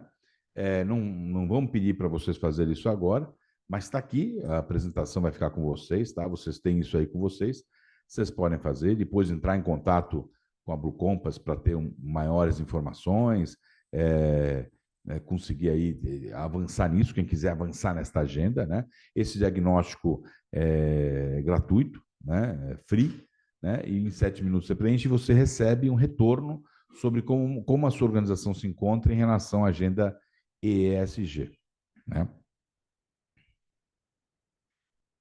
E aí, o momento que nós vivemos agora, o mais terrível dos sentimentos é o sentimento de ter a esperança perdida. Nunca vamos perder a esperança, né? Nós estamos vivendo um momento delicado, né? De 2 guerras que impactam o mundo como um todo, né? A paz é muito importante. O Francisco Franco, ele falava que a morte do Frederico Garcia Lorca, em 36, equivaleu à perda de 1000 batalhas, por toda a pressão internacional e nacional também, dentro da Espanha, né? Que ocasionou a morte dele, né?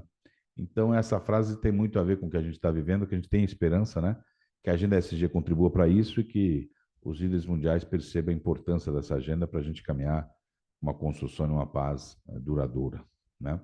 E aí vem meus contatos, se eu não me engano, é isso. Pessoal, acho que passei um pouquinho, mas... Obrigado, Roberto. Eu ia chamando errado, cadê o nome? Roberto Gonzalez, me perdão.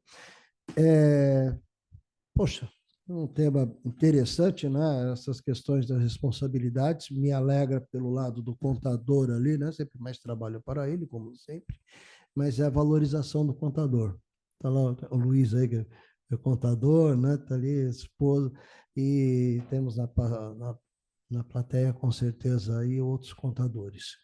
Eu vou só puxar as perguntas aqui que me veio, eu só queria a gente não poder perder o horário, nós temos algumas perguntas, eu tenho certeza do pessoal presente, e a Valéria né, vai nos trazer, vamos tentar até as 12 horas encerrar a nossa sessão, né? Eu vou puxar aqui, tem 2 perguntinhas aqui, para a gente tentar ser... Nossa casa, o grande público da nossa casa são os pequenos e médios empresários, né? E que recomendação você daria sobre essa pauta? Eu costumo dizer pela experiência, eu aprendi uma coisa, eu falava sempre que a empresa tinha que se organizar primeiro para depois ter um conselho. Eu sempre falei isso, né? Como é que o conselho vai estar se a empresa não está organizada? Eu sou prova viva, o Marcelo me acompanhou nisso, de que o cavalo, a carroça pode vir na frente do cavalo. Só que é o seguinte, se o cavalo está na frente, a velocidade é uma, né? Agora, se o cavalo está com a cabeça empurrando a carroça, ela vai mais devagarzinho. Mas ela continua indo para frente, só que mais devagar. Entendeu? Por quê? A experiência mostra que quando você se aconselha, você acelera as agendas de organização da empresa. Eu acho que pela experiência que eu e o Marcelo estamos vivendo, se não estivéssemos lá, um monte de práticas que a empresa desenvolveu, não sei se você concorda comigo, ela não teria desenvolvido se a gente não estivesse lá. Hoje eles nos cobram algumas coisas. Né? Entendeu? Então, quer dizer, e é uma pequena empresa. Então, você se aconselhar é importante. Fala, Roberto, vamos aconselhar com quem? Network, amigos. Seu pai foi empresário do setor, ou foi. Dialoga com alguém. O Fábio Barbosa dialogou com alguém, gente, grande empresa. Né? O ABN não deixou ele montar um conselho de administração aqui, mas falou, você pode montar um conselho consultivo, vou continuar te cobrando. Então, eu acho que dialogar é importante, eu acho que falta ao empresário mais diálogo no processo de tomar decisão. Ele tomou decisão e deu certo, deu certo, deu certo, deu certo. Eu falo assim, time que está ganhando não se mexe, então você vai esperar perder para se mexer? Quartas de final, você vai para a semifinal da Copa do Mundo ou não? Você vai esperar perder? Não dá. Você perdeu, acabou. Você não vai para a semifinal. Então, o time que está ganhando se mexe para continuar ganhando. Entendeu? Porque esperar perder não dá certo. Né? Então, eu acho que o importante hoje, pela experiência que eu vi, que é possível também para uma pequena empresa, é começar a se aconselhar. É isso. Ah, Roberto, quanto custa um conselho consultivo? Depende muito. Nos Estados Unidos tem uma coisa que no Brasil não tem, que é o voluntariado empresarial. Eu acredito na causa da sua organização. Eu acredito. Eu vou te ajudar você a crescer como empresário. Existe lá isso. Aqui no Brasil não dá, porque senão a gente vai desvirtuar esse negócio. Né? Mas lá existe. A Google começou com muito voluntariado empresarial. A Google. Né? Então, aqui, você montar um conselho em que você possa, você vê quem dá para pagar, não dá para pagar. Ó, vamos fazer X meses gratuito, depois eu crescendo aqui, eu te remunero. Né? Então, acho que a primeira coisa é isso. Eu sou a prova viva de que quando um pequeno empresário ele dialoga formalmente, ele se aconselha formalmente, não é se aconselhar na mesa do bar, às vezes até sai conselho mesmo na mesa do bar, né? Mas se aconselhar formalmente, organicamente, uma vez por mês, estruturalmente, ajuda muito o pequeno empresário. Ele vai achar, Roberto, isso é coisa de grande, não é. Eu ajudei uma empresa que estava com 2,5 milhões de faturamento. Eu estou aconselhando essa empresa com outra pessoa, que é uma vez por mês nós estamos aconselhando. Não paga nenhuma fortuna, não paga um pouquinho, mas nós estamos lá. Entendi. Muito bom. Aliás, dentro dessa sua resposta, me orgulha demais a nossa casa. Né?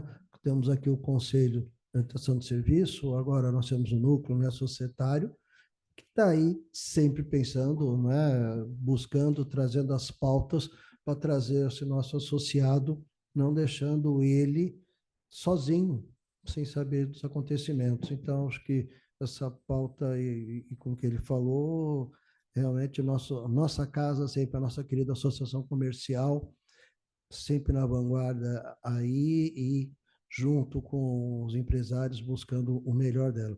Eu vi uma matéria hoje aqui, saiu só para, já vou passar para vocês, eu peço desculpas, está no jornal que o Brasil adotará relatório de sustentabilidade em 2025.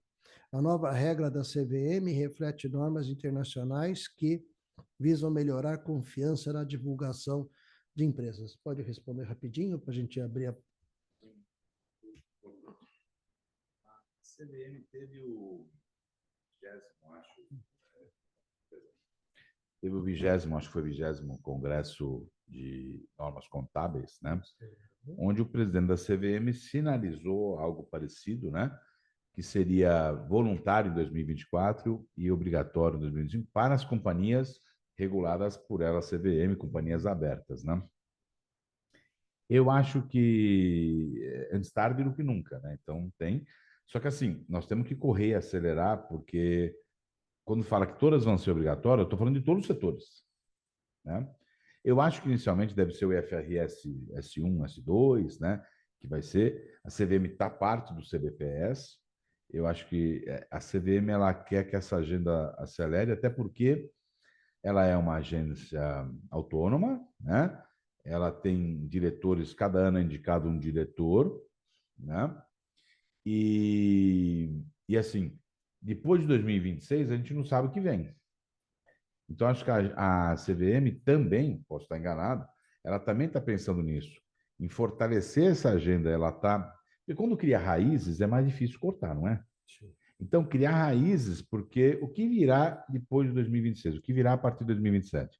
A partir de 27, o governo que estiver a partir de 27 vai indicar diretores para a CVM, né? E pode ser que venha um governo que seja contrário a essa agenda, né? Então, acho que isso é um motivador de aceleração do posicionamento da CVM. Perfeito. Vou abrir aqui inicialmente para o pessoal nosso aqui. Pode começar e aí eu fico aguardando a Valéria me passar dos nossos ouvintes.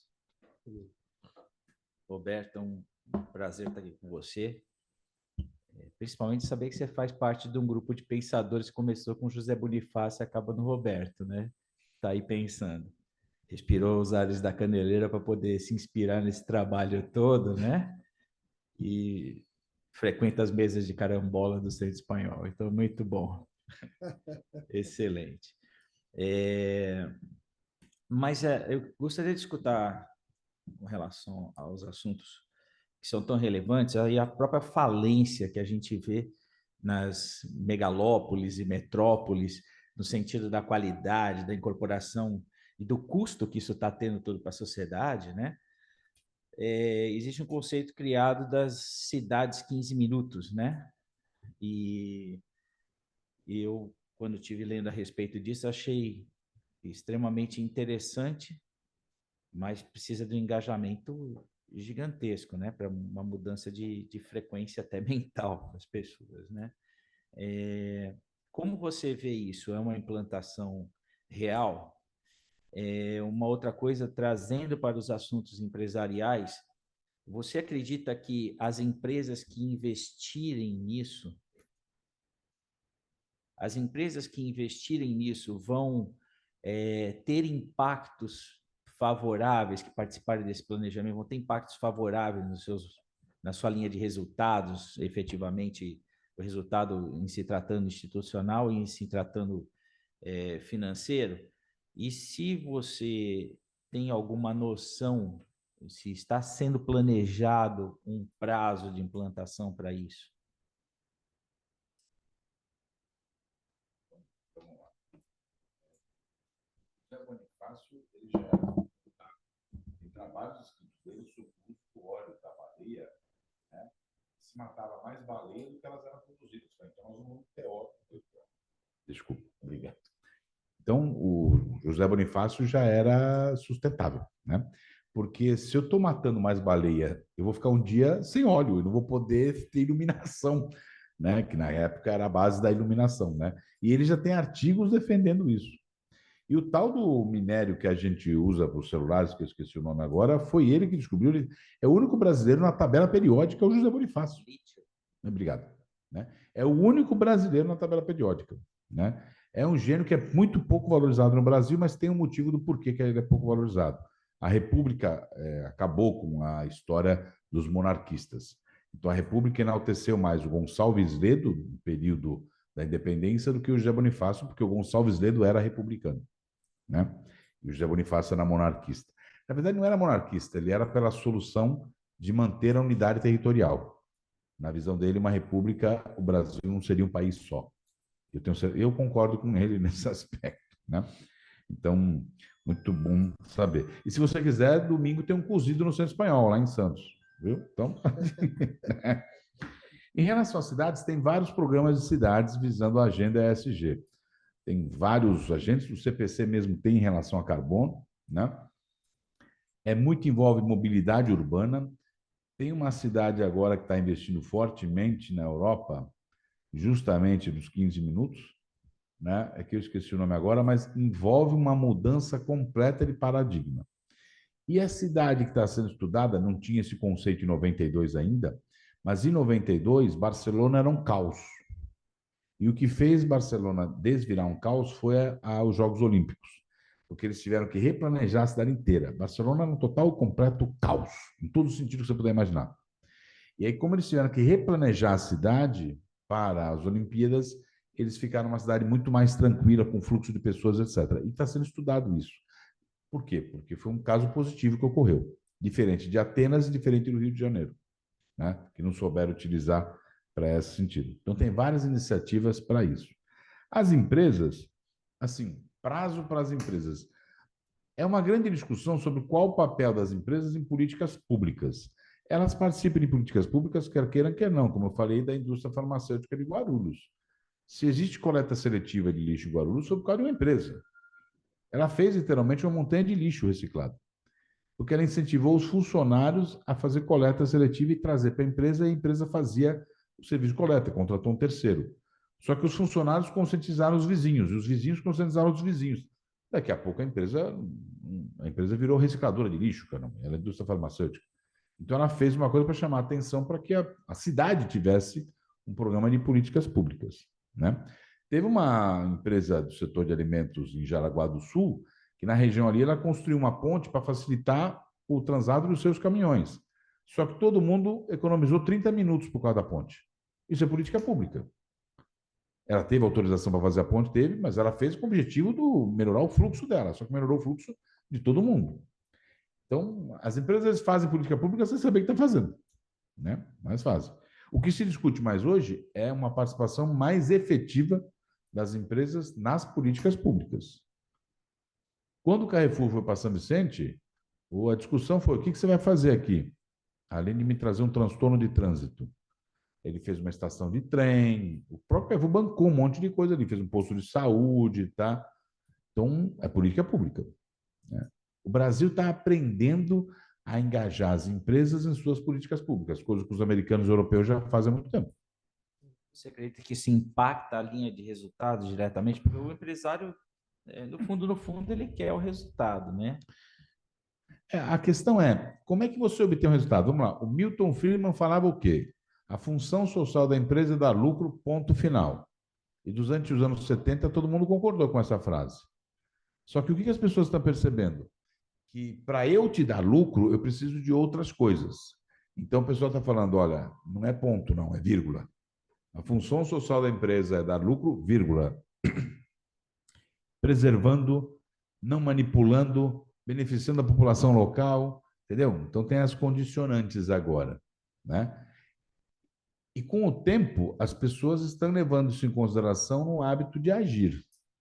Por exemplo, crise de 29, as pessoas abriam mão de seus valores fácil. A Argentina está sendo estudada. A crise da Argentina, as pessoas tiveram maior dificuldade de abrir mão de seus valores. Isso, para mim, é um atestado de evolução do ser humano. Na crise, você vê se o ser humano evolui ou não. Como é que era a postura do ser humano em crises passadas e como é que é a postura do ser humano em crises atuais? Os valores, os princípios, são mais seguros. Não é que você não abre mão dele. Chega um momento que você abre mão dele. Mas demora mais para você abrir mão dele. Isso é um atestado de que a gente pode ter evoluído a passos de tartaruga, mas estamos evoluindo. Se eu deixar de acreditar no ser humano, porque quando a gente vai ficando mais velho, a gente começa a ficar mais descrente, né? O Vladimir me conheceu jovem, eu era muito sonhador, né? Hoje eu tenho uma filha de 12, uma filha de 2, hoje eu sou mais pragmáticozinho, né? Mas o dia que eu deixar de acreditar no ser humano, aí complica o barraco, né? Então dá. Muito bom. A nossa prata da casa, doutor Rogério Barro. Primeiro, agradecer o convite, doutor Paulo, sempre palestras interessantes, assuntos palpitantes. E ontem estivemos juntos na reunião do COS, tratando da questão da reforma do Código Civil, né, exatamente na questão de direito empresarial. E agradecer ao doutor Roberto Gonzalez pela palestra, os ensinamentos muito valiosos que eu anotei aqui, que a gente vai enriquecer no nosso vocabulário. Eu sou advogado da área criminal e em contato aqui com esses termos, você vai enriquecendo os seus conceitos, né? Então, aqui, a questão que o doutor distinguiu da demonstração contábil e financeira, que ficou muito clara, a questão de finança, o que é contábil, questão dos bens tangíveis, intangíveis, né? As questões ambientais que entram nessa classificação.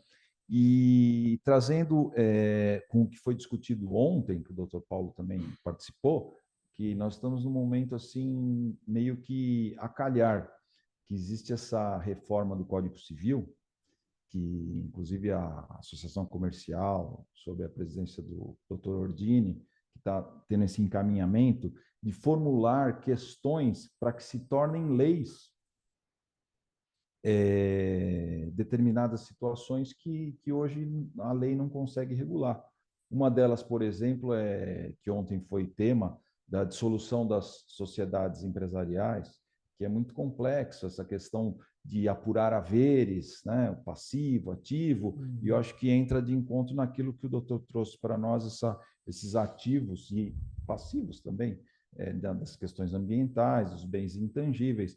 Então, eu queria saber do doutor o seguinte, se não seria o momento de a gente tentar formular questões ambientais, sociais, econômicas, para que sejam formuladas e que passem a eventualmente se tornar lei no Código Civil, que vai tratar justamente do direito empresarial.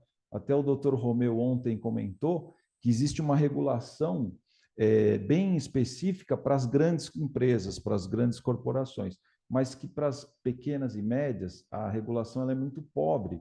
O Código Civil é de 2002, mas ele não regulou com muita precisão. Isso gera uma insegurança jurídica tremenda. O empresário também fica meio sem saber para como agir, a incerteza das decisões judiciais. Eu queria saber a opinião do doutor, se não seria o momento da gente tentar incluir nesses estudos essas questões que o senhor trouxe aqui para nós e transformar isso em leis. Essa é uma questão, e só uma última aqui, desculpe, até. O senhor me deixou curioso. O senhor falou que o seu pai tinha um restaurante em Santos, e eu frequentava lá os restaurantes. Se ainda existe o nome do restaurante para a gente ir lá. Obrigado. Vou começar pela última, que é mais fácil. Não, o meu pai vendeu em 92 o restaurante, meu pai e meu tio. Tem até uma história engraçada, né? Que meu pai e meu tio se davam muito bem até um determinado momento e depois faltou governança, né? Quando você não sabe para onde está sendo usado o dinheiro, você costuma desconfiar, né? Então, meu tio viajava muito e meu pai comprava imóvel. Então, um achava que o outro estava roubando porque estava comprando imóvel e o outro achava que o outro estava roubando porque conhecia o mundo inteiro. Na verdade, eles fizeram um uso diferente do dinheiro. Mas como não tinha uma transparência clara, um começou a desconfiar do outro. E aí os garçons foram espertos, começaram a roubar e envolver o zelador do prédio vizinho. É verdade, a gente só soube disso porque o síndico veio falar com meu pai e com meu tio. Olha, eu quero mandar o zelador embora por justa causa. Tá, o que nós temos a ver com isso? Não, é porque ele está roubando junto com os teus garçons a mercadoria. E os garçons chegavam e falavam para meu pai que meu tio que estava roubando, e chegava para meu tio e falava, o Roberto é que está levando mercadoria. Na verdade, era eles que estavam levando. Entendeu? Então, o restaurante não existe mais, eles venderam, né? Acabou tendo... Porque quando começa a briga para depois reconciliar, é mais difícil, né? Mas aí foi resolvido, não tem mais. Tem lá um restaurante, mas é outro nome, está no Canal 3 com a Praia ainda, né? Eu não sou especialista, não sou formado em Direito no Código Civil, mas assim, eu sou a favor da regulação, principalmente que a gente viu quando teve um monte de problemas nos Estados Unidos, quando o fundo de pensão da Enel quebrou, tá? O Brasil foi olhado pelo mundo inteiro. O fundo de pensão da Enron tinha 90 e poucos por cento do seu patrimônio em ações da Enron. Quando a Enron quebrou, um senhor deu um depoimento. Eu tinha $1.200.000 e eu ia me aposentar. Esse $1.200.000 ia cada mês um pouquinho para ele. Agora eu só tenho $8.000. Não posso me aposentar. Né? Aí o Brasil, o pessoal falou, aqui jamais vai acontecer um negócio desse. Porque tem um percentual máximo que um fundo de pensão pode ter na patrocinadora. Então não dá. Né? Então a gente às vezes reclama que é muito regulado, mas eu acho que a gente tenta acertar na medida. Eu não sou conhecedor do Código do Processo Civil, mas eu acho assim, tudo que regule no objetivo de desenvolver e crescer e dar segurança jurídica ao empresário é positivo. Se ele não faz a mínima ideia do que vai fazer do ponto de vista socioambiental e tiver uma regulação que seja um direcionador para ele e que deixe condições dele fazer isso, vai ser positivo. O Conselho Federal de Contabilidade queria exigir a disciplina de governança corporativa nos cursos de contabilidade. Aí, peraí, antes de exigir, vamos ver se tem professor de governança. Aí descobriram que, não vou falar o nome do estado, porque diz que você é preconceituoso. Então, num estado do Brasil, lá bem lá para cima, pequenininho, que teve uma discussão com a Bolívia, pronto, não falei o nome do estado, né? Não tinha nenhum professor de governança. E outros lugares também. Então, eu não posso tornar obrigatório, porque não vai ter professor. Porque eles perceberam que se tornasse obrigatório, professor de planejamento estratégico ia dar aula de planejamento, só que não ia ser aula de governança. Então, acho que quando você desenvolve a regulamentação, você tem que ver a capacidade que o empresariado tem de incorporar essa regulamentação. Mas eu estou falando aqui como leigo, porque eu não compreendo esse assunto.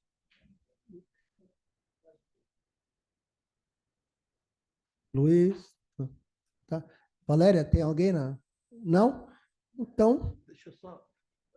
Lembrei, a minha idade permite eu ter uns lapsos de memória, mas o que o Andrezinho dizendo é o capitalismo tende a ser uma economia de mercado socialmente regulado. No conceito dele. O carioca que foi presidente, Tomás Tosta de Sá, uma vez, ele falou o socialismo de mercado. Mas aí ele já foi, já exagerou um pouquinho. Roberto Gonzalez, muito obrigado. Aqui, a Associação Comercial de São Paulo agradece demais a sua presença, a palestra, o público aqui presente, né? Vocês abrilhantaram esse nosso evento, o nosso público também pelo Zoom aqui, eu tenho certeza que gostaram muito, né? Acredito disso aí. Se tiver alguma pergunta, podem mandar aqui para a Valéria, passar que a gente encaminha, tá lá. E vamos, a Associação Comercial, agora nós temos um mimo muito lindo entregue para os palestrantes. O que você passando aqui? Opa.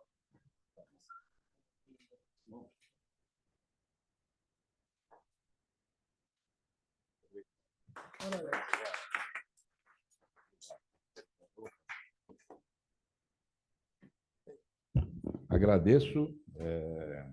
É uma casa de respeito sempre, o empresariado como um todo. E assim, as perguntas foram muito referentes, importantes. Assim, o importante é o empresário dar um passo, né? Eu sei que ele está sobrecarregado, tem muitas coisas, mas ele parar para pensar um pouquinho, se aconselhar e dar um passo nessa agenda. Acho que o importante, a ideia principal é isso. Dê um passo, porque quanto mais cedo, melhor. Tem uma farmácia, isso aí tem muito a ver com governança, né? Tem uma farmácia no bairro de Aldeota. Isso eu vi lá na Bameca, a história do Eliseu Martins contou essa história. Nos anos 90, já faz um tempinho, hein, isso, hein? Mas o Eliseu Martins está vivo ainda, então não faz tanto tempo assim. Ele já era um senhor quando eu conheci ele, né?